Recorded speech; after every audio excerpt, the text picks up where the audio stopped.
Sherry Turkle is a woman whose life includes a myriad of dimensions and not a few ironies.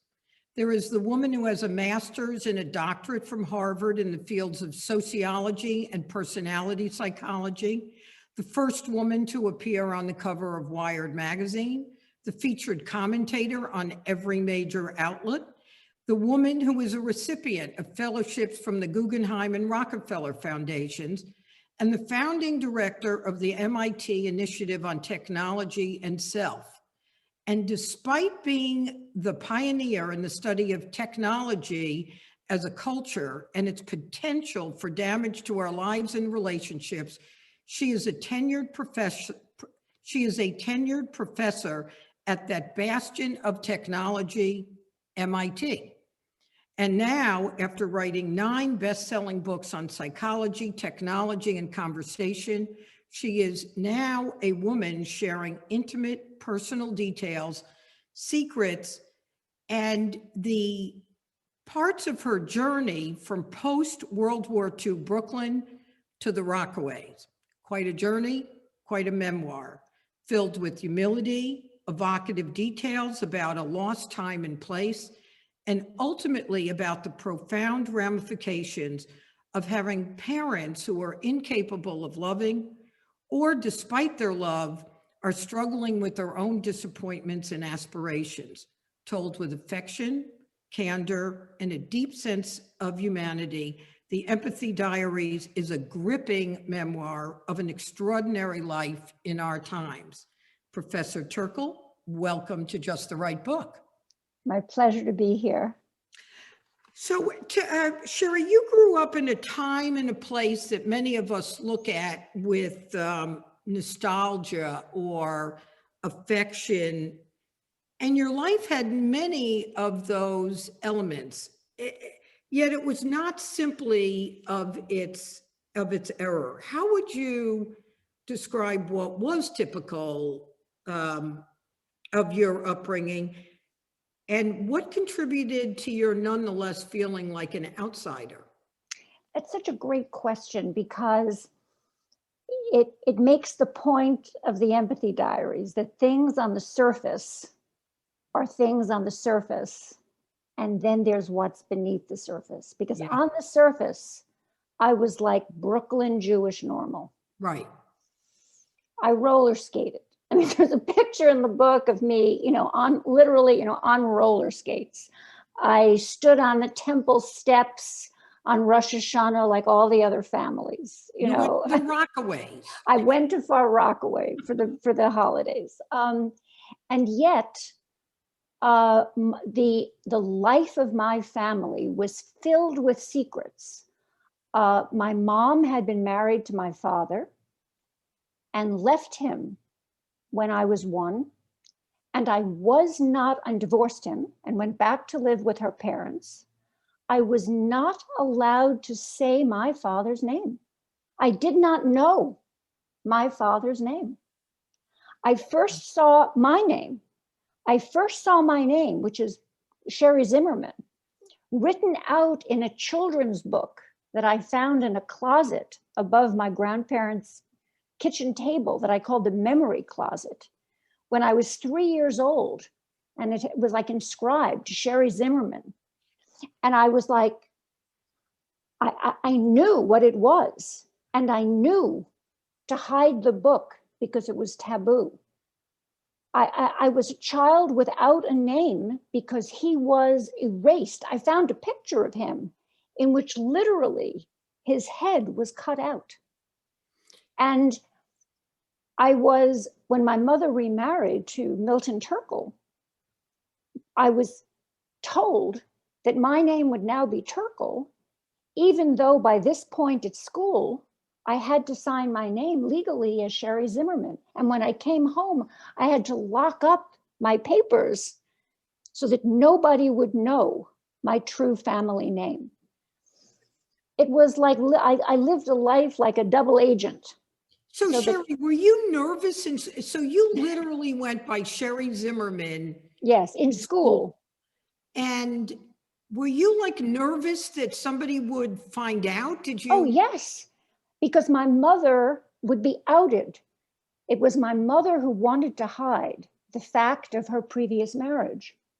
My mother wanted to hide the fact of this previous marriage and pretend that she had never married and that I was one family in this one big family in this family of Turkles, as though this was a crime, a sin, as though I was a sin.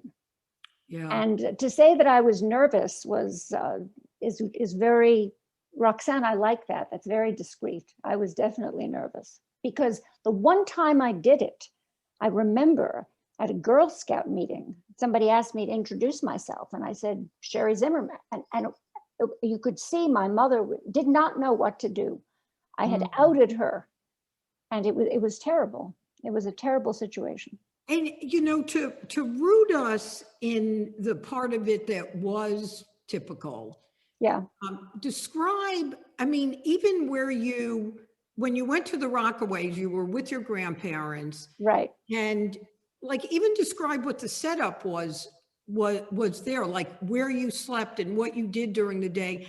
And especially share with us the image of your grandfather. Yes. And you taking walks and having conversations that seemed almost impossible for somebody to be having with their grandfather. Share with us some of that because, you know, it's still sticking in my head. Right. Weeks after I read it. Right. Well, you know, it was so funny, you know, there's a limit to how much you can put in a book. And I decided that I would, for each major character, I would choose a conversation and a story that completely captured them in my mind, that would really communicate to the reader who they were. And for my grandfather, and maybe this is the one that's sticking in your head, I chose a conversation in which he is describing to me how I should not have a Christmas tree. That Ever. Anything ever. In other words, anything else, but never a Christmas tree. And he's trying to explain to me that, you know, that these beautiful things that Jews want to have, these beautiful Christian things, are not fashion accessories, that people have died for them, that they mean something. And this was a man who was not practicing. His Yom Kippur celebration, as he and I would sit holding hands in Brooklyn and listen to Jan Pierce, the great cantor, sing Kol Nidra on a record, on a turntable.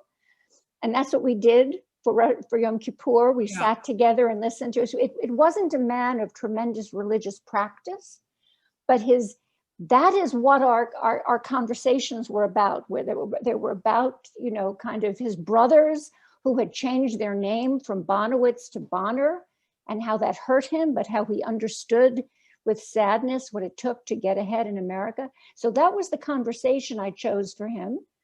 And the story that I chose for him that sticks with me, so maybe it sticks with you, is that he had a kind of impotent rage that he had not been allowed. He was a brilliant man and he had not been allowed to succeed. And so when he took me for a malted, and the man in the malted store let the malted spill, and the man tried to put the malted back in the glass and give it to me, he lunged for this guy and he was going to kill him. And I was like, at 4 years old, I'm trying to like get my grandfather away from the man, and the other guy's trying too. And I realized later that this rage and protectiveness of me was really his feeling so not able to really protect his family and take care of his family kind of in the larger world. Because Sherry, I was struck by, you know, what was true then and is true now for others, that there was your grandfather who had enormous curiosity, a healthy dose of intellectual capacity, yet his job ended up being, for decades, a manager at a theater. And you can understand then and now how that dichotomy, that inability to have your own natural skills Yes. recognized and put to use would be enraging. Yes. He was always angry. This man, he was always angry. And the only people that he knew to be angry at were the women in his family who served him. And, you know, one of the Empathy Diaries, empathy doesn't mean that you approve. Empathy means you understand. And my grandfather is the first example, I think, of this in the book. I adored my grandfather. Yeah. I understood my grandfather, but he was a tyrant. He was a tyrant, and he was not nice to his children. He was, I mean, by the time I was around, he was nicer to me, but he was not he wasn't a conventionally kind or nice person because of this terrible anger and frustration. But I understood where that anger came from. And to the same point about understanding, your mother created this fiction that it was your job to maintain. Yes. She was aspirational for the kind of life that your family would have, and she thought marrying Milton might elevate them. They moved to the fancier, you moved, to a fancier neighborhood. Yeah.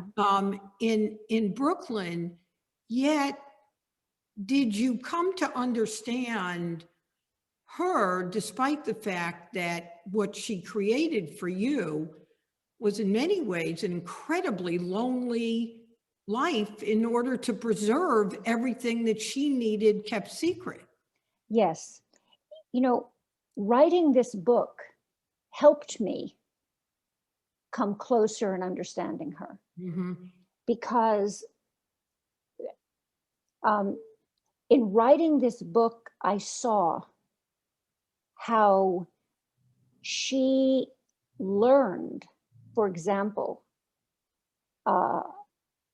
that I might be shunned as the child of a man who had a kind of mental illness, and in her Jewish community be treated as unmarriageable if anyone knew about him.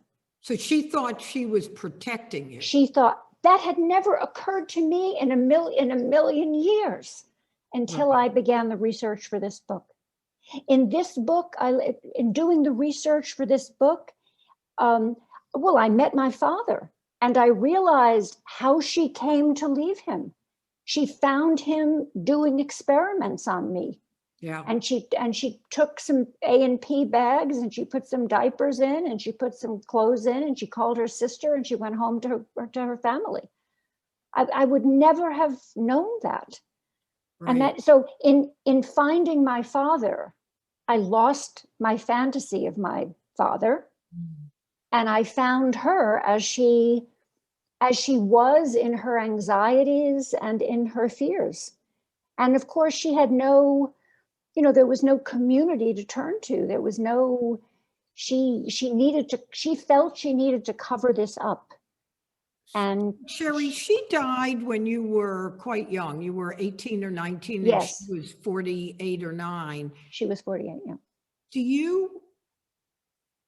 you think she ever wanted to try to explain to you what she did? Do you think you say you figured this out now when you were writing the book, when she was,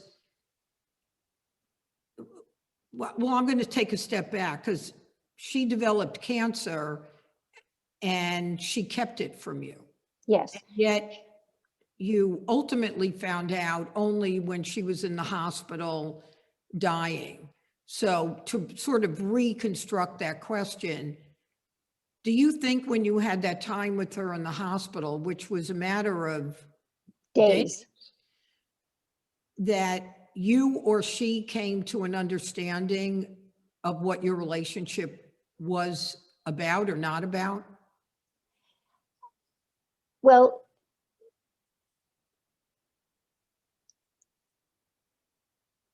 in the weeks, in the Christmas vacation before she died, much of this book thematically is things we know that we don't know that we know. Because Yeah. if you had asked me, do you know your mother is dying? I would have said, no, I knew nothing. Mm-hmm. But I truly explore in this book what I knew unconsciously or semi-consciously and couldn't admit to myself. I call it willful blindness. Willful blindness. I think that's good because I don't think it was deep enough to be really unconscious. Because when I found out and I described the scene in the hospital, this dramatic scene where the doctor tells me my mother has 10 days to live, and I'm shocked. Part of me is not shocked. Mm-hmm. And I've had to deal with that all my life and really come to terms with that part of me that was not shocked. Yeah. And I think that in the Christmas vacation before the January during which she died, when I lay in my childhood bed with her and we watched movies together when she was so sick, we watched this movie, North to Alaska, with Capuchin, and over and over and over again, and ate my grandmother's chicken soup and just sat and talked about her life and my school and what she hoped for me and loved. And I feel we came to a closeness where something became knitted together. Mm-hmm. And we slept like lovers, spoons, that after she died, I realized that we had achieved an intimacy that she wanted and that she knew would sustain me. Yeah. And you loved each other. We truly loved each other. And I came to understand how she had tried to protect me and how the ultimate protection was if she had told me that she had cancer, I would not have gone to Radcliffe. My dream from when I was in junior high school and John F. Kennedy was president and he went to Harvard. I wanted to go to Harvard. I wrote to Harvard and they said, we can't take you, you're a girl, go to Radcliffe. So, so I wrote away to Radcliffe. I said, can I come to Radcliffe? And they said, well, come, apply when you're finished with high school. So I told my mother I'm going to Radcliffe, that's what I want to do. And she said, Sherry, I want to take two things. And she never, she encouraged me in that. In other words, she didn't say, no, you can't, we're poor, I'm sick. She, go, do it. So that is how she didn't hold me back, was by not telling me about her death, but somehow letting me know. Sherry, so that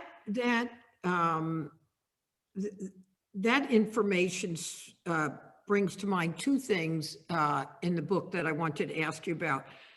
One is when we're jumping ahead a little bit, but it's so appropriate to what you're talking about. When your first marriage to Seymour was on the rocks, you used a term that you chose marriage over scrutiny. Yes, I did. To me, was reminiscent of choosing to have willful blindness in other circumstances in your life, including your mother's cancer. Yes. Well, my mother's daughter. Yeah. Well, also, it was I was being my mother's daughter in another way. And of course, I also admit to the reader that I had 2 psychoanalyses after this. So, I didn't let it rest. My mother, because she needed to bend reality to her way. Yeah. She elided certain realities. She didn't, like you say, she didn't look at certain things, or she let her glance fade off certain things that didn't correspond to what she needed to see. Yeah. And I was deeply in love. I mean, one of the things that, people say, well, why did you wait to write this book? And I really, in humility, have to say, I waited to write the book until I was in an emotional state where I could write lovingly of everybody, all the characters in the book. In other words, that doesn't mean I like all of them. I mean, but I can write, I can summon the love that I felt for all of them. I don't need to approve of all of them, but I can evoke the love that I felt for all of them. And I was deeply in love with Seymour Papert. And I think when you read those chapters about You know that. you know that. And I think that's fair, that I don't think it would have been right to write a book in which I'm just saying, oh, and then I married a kind of womanizing guy. You know, I mean, no, I fell in love with somebody. And I think what's interesting about that relationship is I was going to marry that man. And those chapters will speak to every woman who has just fallen in love and who just says, I am going to marry that man. That is going to happen. And you know, Sherry, the thing that I thought that you did in many of the people that you talk about in the book, particularly in your family, that what I came away with is understanding the complexity, right? We're humans. We're not, right. Most of us are not all good, and most of us are not all bad. So I think when you talk about your grandfather or Seymour or your mother, Mildred goes in a whole other category that I want to come to. I think you successfully do that, but I wonder, did you worry about how anybody in the book might view what you write, either your half siblings or Seymour's daughter, or did you give them manuscripts to read? Did you? Yes. And what was any of their reactions? Well, Seymour's daughter had some corrections, and whenever she had a correction, I accepted her correction. My basic rule was to accept any correction. The corrections were small. I mean, any significant correction I took. Right. I mean, any small correction. I basically, any small correction I took. Sherry, anybody angry? Hurt? Anybody angry? I think, not that I know. Mm-hmm. I think, not that I know. I think there were chances to, I think people appreciated the chance to change things. People appreciated the chance to not have their names used. People appreciated, I gave people a choice. Mm-hmm. People appreciated, I mean, this is not a how-to tell all, you know, this is the point of this book is not, you know, the point of this book is not to, and then also I don't say anything, you know, many people said, well, why don't you tell the story of your sister and brother? Because it's not about them. People say, what happened to them? It's not about them. You know, I think they appreciated that I say that the relationship with them was really cut off by my father. Right. And it became cordial. It became cordial because my stepfather really took them out of my life. Yeah, I mean, ripped them from, I mean, ripped them from the house after your mother. He ripped me, he pulled me out of the house and he ripped them from my life. So, you know, I mean, we've all done things to try to keep things cordial, but I think that he put us in different families. Yeah. But I really tried to not make this book about, you know, my interpretations of them or what happened to them, or, I mean, I tried to circumvent the book to really be as much as possible my story. Sherry, one of the things that does that answer your It does. Yeah, I Yes. mean, Yes, it absolutely does. It makes sense. I mean, first of all, it's your book. yeah. No, but then you can abuse, no, but some people say it's my book and you were there and I'll just, say whatever I want to say, you were in my life. And I mean, I had a pretty narrow focus. I mean, I tried to. It lived up to your title. It lived up to your title, which is what I was struck by. That like we were talking about a few minutes ago, I had a real sense that you had empathy and understanding for anybody in the book, despite what are any of our frailties. Yeah. I think I had to, but I think I had to do the work to get there. Yeah. I think that's one of the messages of the book, is that the 19-year-old me or the 26-year-old me or the 30-year-old me could not have, or the 40-year-old me could not have written this book. I mean, it's actually, I tell a story in the book that I think is hilarious. I don't know if other people find it hilarious or sad, but when I wrote The Second Self, which was kind of my first bestseller book about people and computers, it's 1984. I have not met my father. I have kept my mother's secret. My half-sister and brother do not know yet about Charles Zimmerman. And an Esquire magazine reporter comes to interview me because I'm on the cover of Esquire magazine as one of the 40 young people under 40 who are changing the nation. And he says to me, in the acknowledgments to The Second Self, you thank your mother and Mildred Bonowitz and Harriet Turkle and your mother and your grandmother and your aunt. And what about your father? Who's your father? And I say to him, and I'm the one with the brand, the thought and feeling go together, right? There's no thought without feeling. And I said, you can't talk to me about my personal life. I only discuss my professional world. That question is completely out of bounds. You put that in the article. He put that in the article.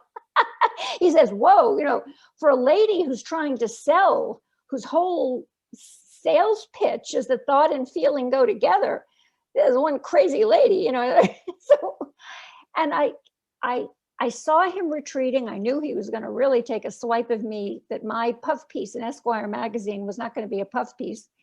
And I said to myself, it ends here. It ends here. And I call my half sister and brother, and I tell them, and I call Milton Turkel, and I tell him, and I call a detective, and in a sense, that is the origin story for this book. That I had a story that I'm going, and that's when I begin my quest for my father, and it took a long time, but that's when I start to find him. I was going to bring up that story later, so thank you for bringing it up. It was interesting to me that your mother, who would never allow you to bring up anything that would relate to finances, and that would include you wanting to go to Hebrew school during the week as well as on Sunday, or buying Rosh Hashanah tickets, anything. Yet you see John F. Kennedy getting elected, and you decide on Harvard and then Radcliffe. And your mother supported that idea, yet it was at odds with her concern about money. And I'm curious, did you realize how much ambition that it would take to make that happen?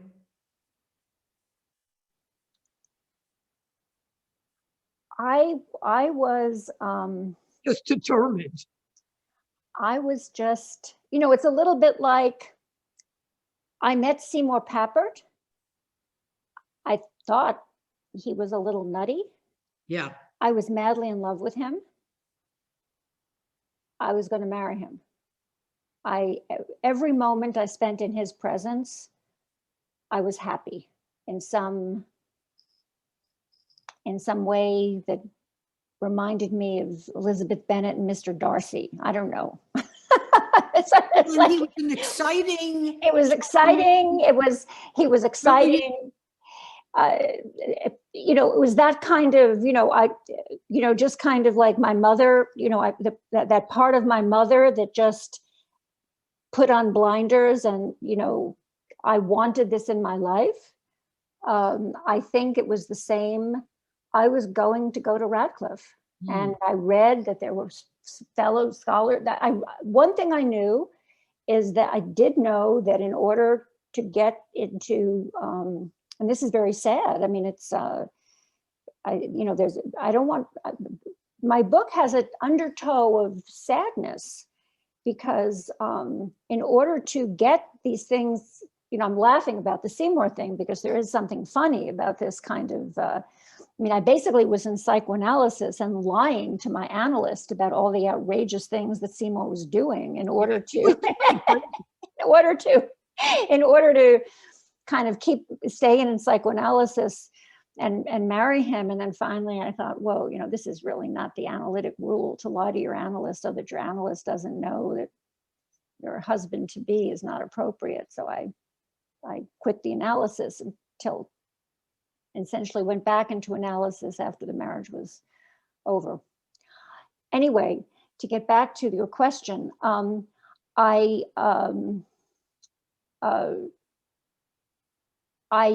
knew that I had to be valedictorian of every school I was in. I was told by my guidance counselor that to get into Radcliffe, I would have to be valedictorian every time I was in junior high and high school. And I was, but that was actually a lot of work and a lot of, it was a lot of memorizing things. A lot of memorizing review books to get 100% on every test. It was not a creative, it gave me a high school experience that was not creative and interesting and what it should have been. And I think that was very sad because I really didn't discover that I was a creative thinker and a worthy thinker until I was out of that system. And I think that was very sad. And I think that's an important educational lesson there too. And the other thing that was striking is, a lot of your description of Radcliffe, the late 60s, clothes being included or not included, reminded me of an incident that I had that touches on an incident that you had when I went to Smith for an interview. I didn't go to Smith for the reason I'm going to tell you. I went to Smith in the fall of '66. And I remember exactly what the woman was wearing, her sort of New Englandy kind of suit with a New Englandy kind of pin. And my father came with me. And my father had a very heavy Hungarian accent and was a baker. And she was so disrespectful to him. And he became unnaturally obsequious, not wanting to risk my not getting into school, that I was appalled at the idea that I would ever go to, I wouldn't want to go to that school that would treat my father that way. And it's not unlike the experience that you describe of going there. Yes.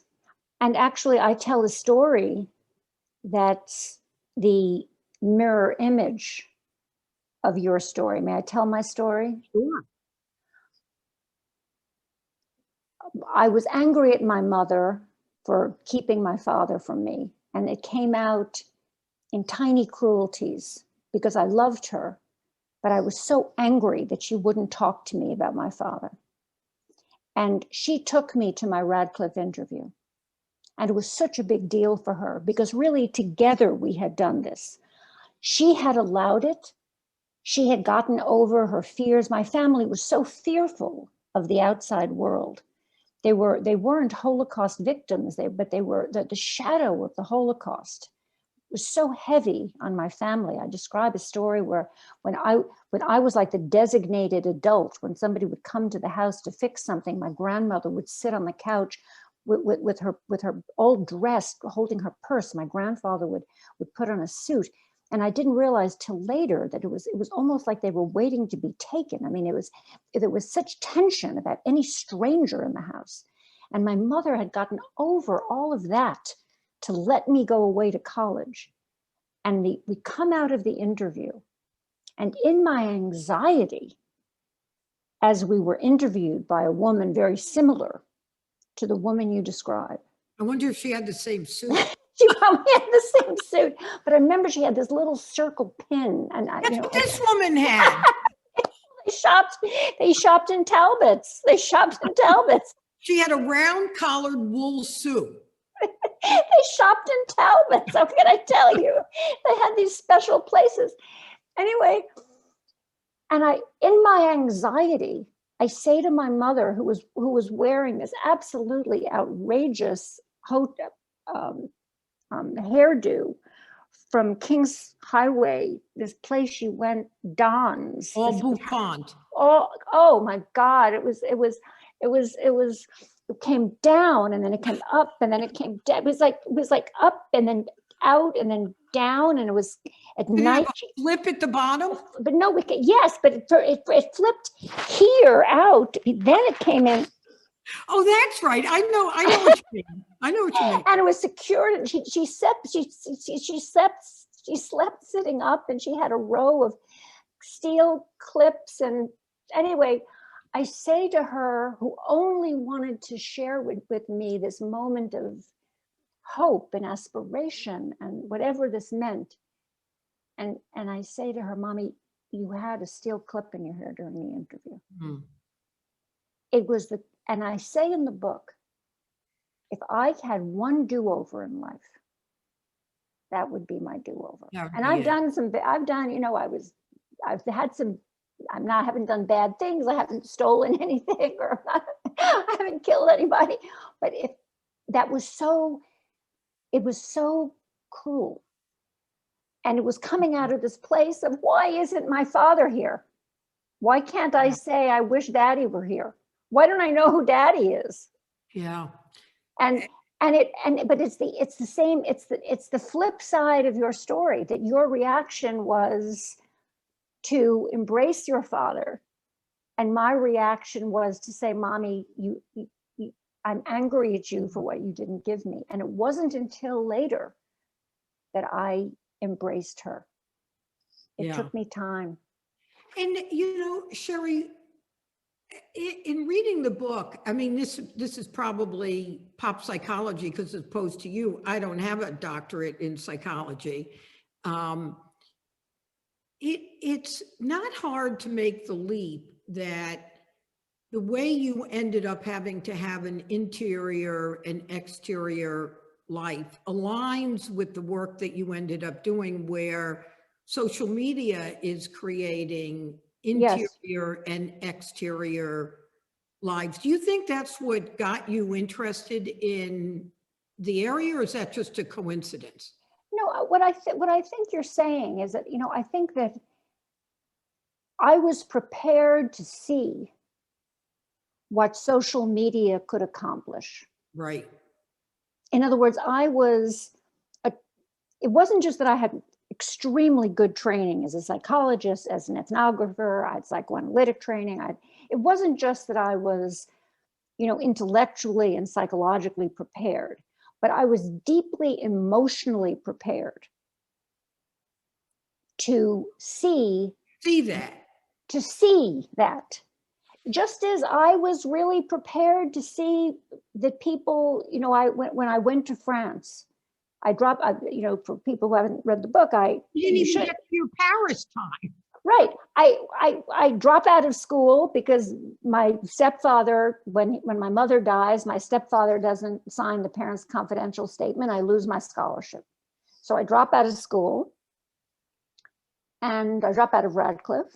And my grandparents don't want me around my stepfather. And they give me one of those Icelandic Airlines tickets to go to Paris, which really don't go to Paris. They go to Luxembourg, and then you take a bus to Paris. Anyway, I ended up in Paris as a cleaning lady, and in this life as a cleaning lady, I sort of developed this otherness. Because they didn't even call me by my name there. They called me La Portuguese because all the other cleaning ladies were Portuguese. And so they called me La Portuguese. So I didn't even have a name there. It's like, I was just like a generic. But again, that sense of otherness, I was trained in marginality. And I talk about French Sherry, how in France, speaking the French language, I developed a kind of personality that was much tougher and less vulnerable than American Sherry, who was much more wounded and vulnerable. And vulnerable. And so when I came back and when I saw social media where people were developing avatars, I said, I know what that is. That's like French Sherry. Yeah. French Sherry was an avatar, little, with a little, Yeah. just say pas quoi, just like a whole, like people develop a different being or sort of, and French Sherry didn't have a choice. My grandmother wasn't there. My aunt, nobody was there. I was really alone. And Sherry, speaking of marginality, and a little bit we're bouncing around because there's so much in the book we're not even touching on. I mean, it's worth it just to hear about the clothes from the 60s. But but speaking of marginality, one of the reviewers said that I was very good on clothes and food, that my food writing is sublime. So it was the clothes, the Marimekko dresses, the Fred Braun shoes. I was right there with you.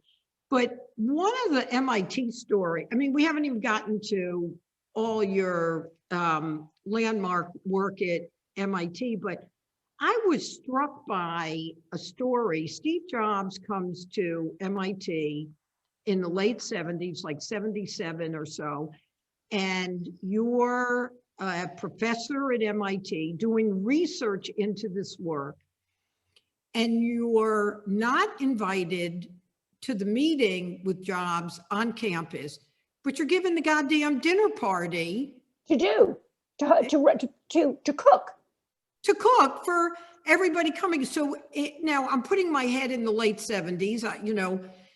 We're the same age, and so did you think that was okay or normal? Were you angry then? Are you angry now, or was it just what it was?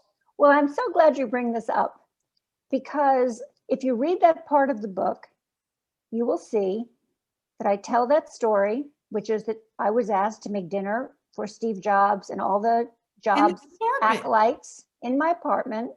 So by that point, I'm a professor. I'm not a research assistant. I'm not a helper. I'm a professor. And I'm asked to make a vegetarian dinner. Already a harder thing to do. A little outside your milieu. Already outside my group. I execute. Everybody comes over. Steve Jobs comes over. And in fact, the story is that Steve Jobs looks at the food that I've spent 2 days cleaning my apartment. I was making like $12,000 a year as an assistant professor at MIT. Looks at the food, says, "This is not my kind of vegetarian," and leaves. So I wasn't even, I was such a failure as an MIT professor. I couldn't even like Get the right vegetarian. get the right vegetarian things. I think at the time he was like a fruitarian or whatever. I mean, he was, anyway, it was the wrong vegetarian. But what's interesting about that story is not just that I thought it was completely natural that I would be asked to make dinner. Although actually I was the one who was like onto what Steve Jobs was doing, because I was like into the, Exactly. right. I mean, he and I had, I don't want to say that I was like Steve Jobs, but we had the same insight. I mean, we had the same, we really had the same insight about the computer as an intimate machine and not just a tool. Everybody else was saying the computer is just a tool. And he and I were saying, no, the computer is an intimate machine. You know, think different. And I was saying, I'm studying how the computer is making people think different. He's exactly right. It is a tool that makes people think different. Not only did I completely think it was natural that I not be invited to talk to him, but as I wrote the book and I put myself back in, my method was I wrote every chapter putting myself back into my frame of mind at the time. So in the book, there is not even a critique. No. And I, as the book is in what's called blues, which is like the last stage where you're allowed only to change like a comma or an apostrophe, I call my wonderful editor, Ginny Smith at Penguin.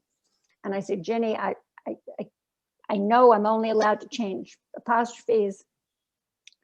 Look at the Steve Jobs paragraph. Is there any, do you see that I'm showing no consciousness, that there's like a problem here? And this is a book that she and I have like read together apart with another wonderful editor, Carolyn Sidney. We have read this book 30 times. I've read it 150 times. I've never seen this. I was so completely a woman of that generation. I remember that where you would just not. I would just accept. No. I was treated like, I was really treated at MIT like I was like the only woman. I mean, I was a woman who would just make the dinner, and not even a good one, Sherry. Frank. Not even a good one.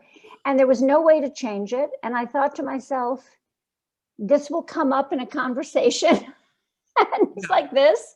And I think it's kind of interesting. I mean, the book is I have to be, the book shows my empathy with myself. It's not tarted up. I don't tart up who I was in this book. And you don't put your today self into that time. No, I don't. And I tell a story even earlier. I tell a story of, now I'm a pretty socially adept person. I mean, I still don't like cocktail parties. I never have, but I'm comfortable. I mean, I'm able to function in different social situations. And I tell a story about being so lonely and isolated and awkward at my first year at Radcliffe, that people thought I was a thief because I was so,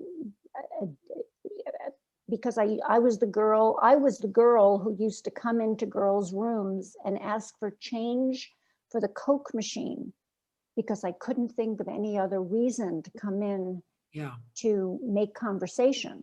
And that was painful, Sherry, because I kept thinking, okay, when you leave Brooklyn, you go to Radcliffe, you're going to be with all your intellectual peers, that there'd be a real sense of belonging and finding your people. And it wasn't that way at all. No, and I think that's I think that's why it's so important that people write the stories of their lives the way they actually happened. That's why I think memoir, real memoir, not the spiffied up memoir. The ones that really tell, and when you can tell when somebody's telling the truth.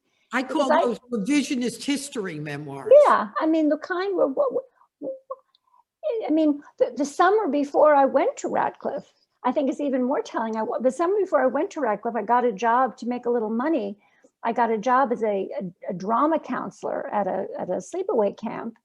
And the head counselor tells me not to tell anybody I'm going to Radcliffe, because all the other counselors are going to city universities of New York or New York State colleges, and I'll make everybody feel bad. So I should lie about where I'm going to college.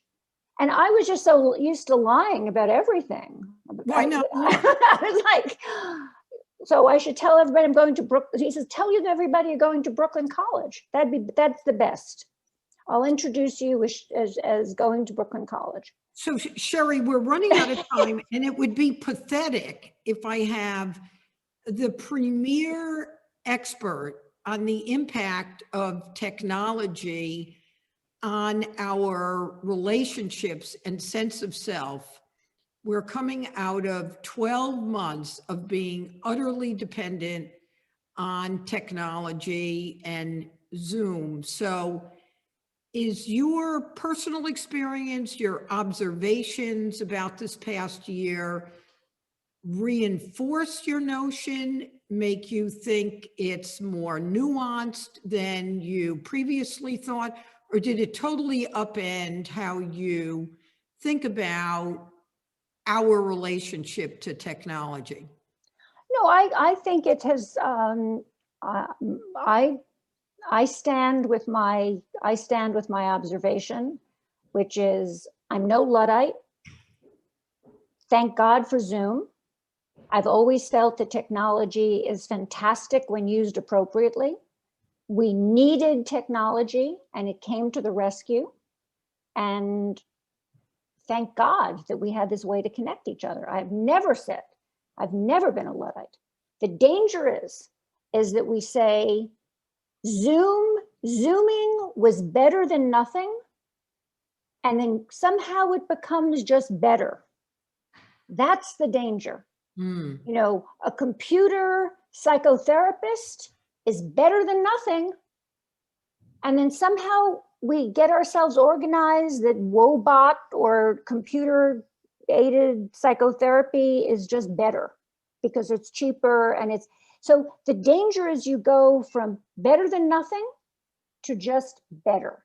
Yeah. So and are you worried? I mean, you have a term that you use, which it feels so descriptive, which is impoverished interaction.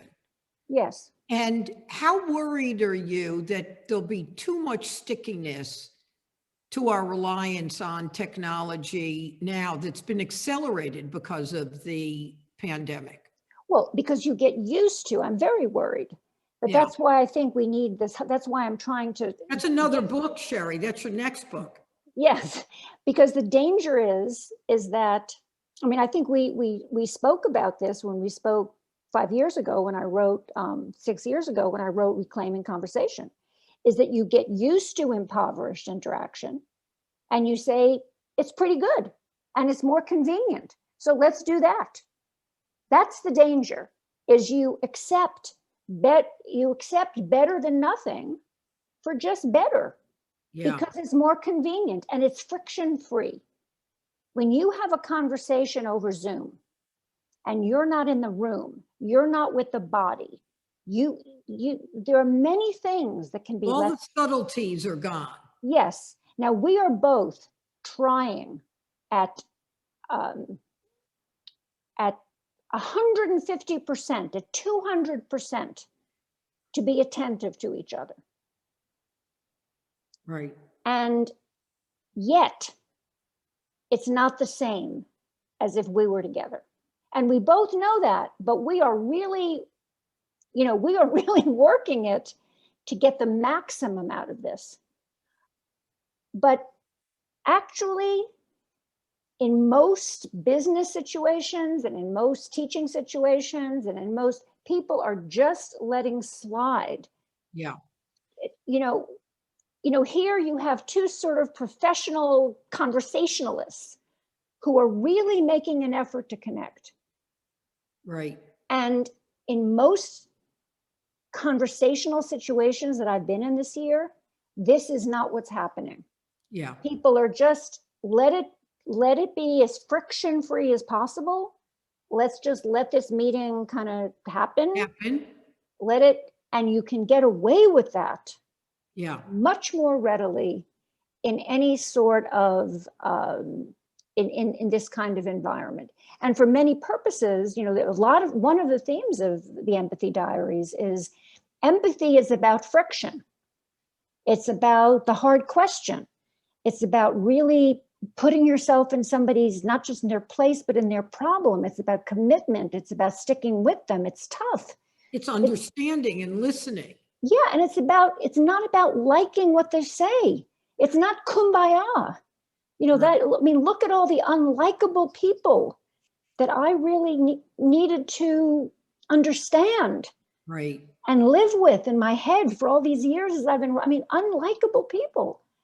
But that was my job to understand my life. I had to really understand these people and what they had meant to me and for me. But Sherry, that's such an interesting point that I think a lot of us get confused about, where we think you go along to get along, when in fact, if you're really going to get along in some substantive way, you've done the exposing of yourself and the willingness to have the hard conversations. And that's when you get along in a substantive way. And I think that's what your book talks about. That's what I think. And I think that's what our country needs. So that's why I think that my book, you know, it really comes at a time when people need to rethink what empathy is, because empathy now is being used in such a, you know, a denatured way. Joe Biden is an empathic president. We need empathy. No, empathy is a frictional concept that really does involve giving yourself a hard time, as well as giving, you know, as well as understanding other people in a more complex way. It isn't just about, you know, getting along. And I like to say that it begins, you use the word humility in introducing me, and I was so moved by that, because one of my big, I don't know, takeaway points that I think is so important, really for where the country is at, is that empathy doesn't begin with, I know how you feel. It begins with, I don't know how you feel. I'm listening.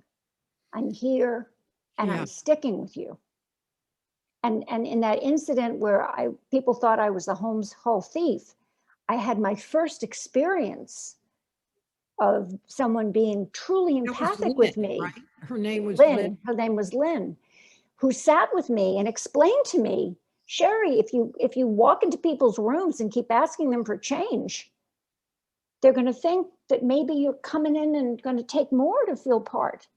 And she said, but I'm going to listen to your story and figure out with you why you're doing that. And I'm going to be your friend.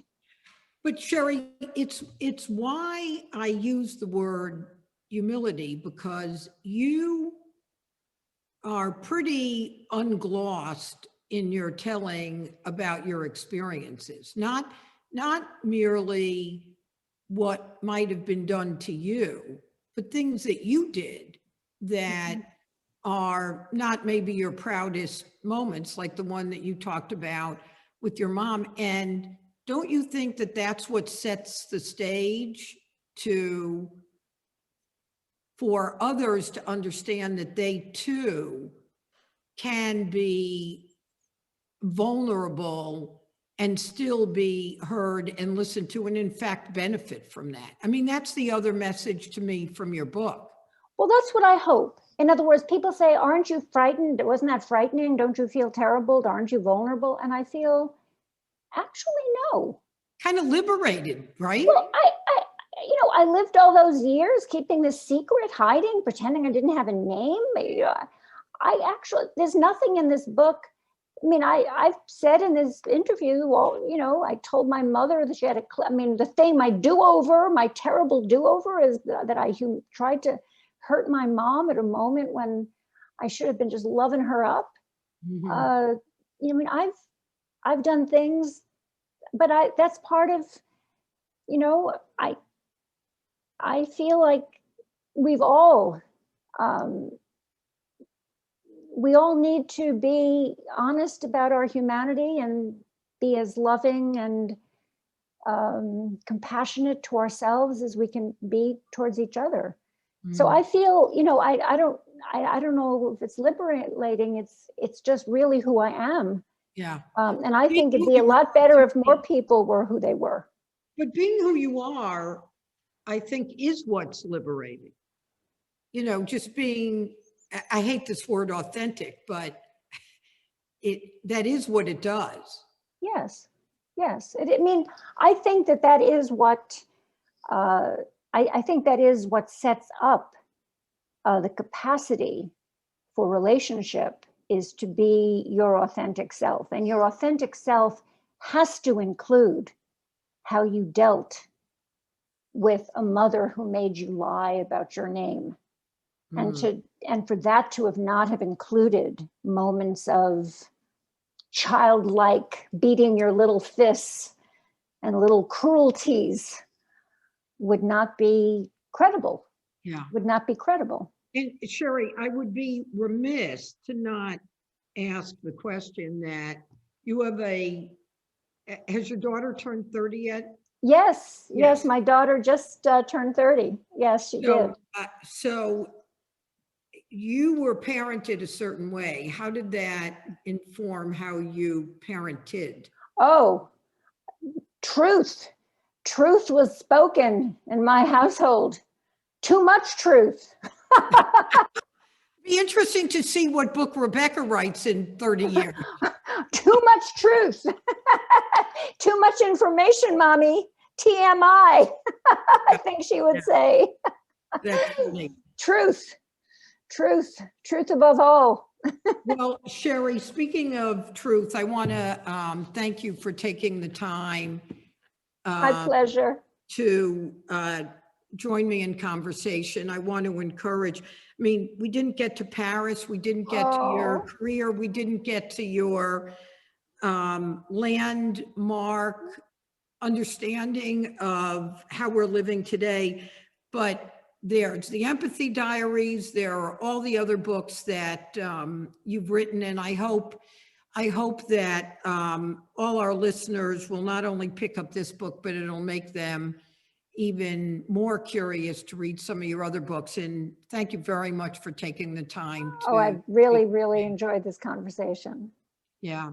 Thanks, Sherry. Thank you.